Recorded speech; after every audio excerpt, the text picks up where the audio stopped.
The drive down Losey Boulevard may seem a bit bare today. Losey was closed for most of the day while crews cut down ash trees alongside the road to stop the spread of the invasive emerald ash borer beetle.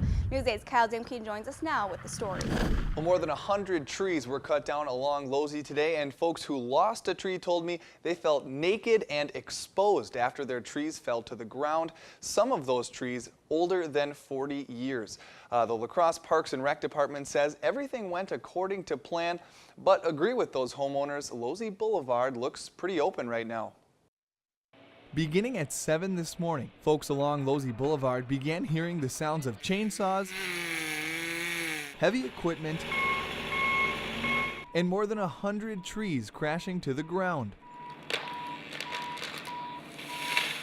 We basically had kind of 3 work crews where we were dropping the trees, processing them on the road, and then loading them into dump trucks or chipping them right there on site. The La Crosse Parks and Rec supervisor says a lot of the trees cut down had very obvious signs of emerald ash borer.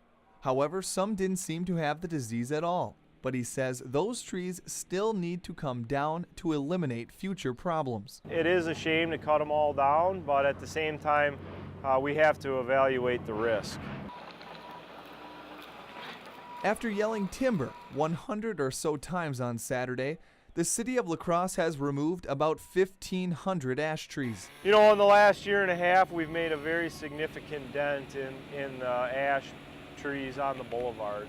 Now the process of replacing the large empty spaces where these ash trees used to stand tall begins. We obviously have plans to replace the trees. Depending on weather, funding, time, you know, it all kind of goes together as far as setting an exact date for the replacement here on Losey. And the La Crosse Parks and Rec Department says as the remaining ash trees begin growing leaves within the next few weeks, it will be obvious to see which trees are infected. The department says if left untreated, these ash trees could become very dangerous to homeowners because the tree would weaken as the bug eats away at it. Thanks so much, Kyle. The Parks Department says it will begin replacing ash trees already on Monday. However, not on Losey Boulevard. It will be in areas where ash trees were cut down last year.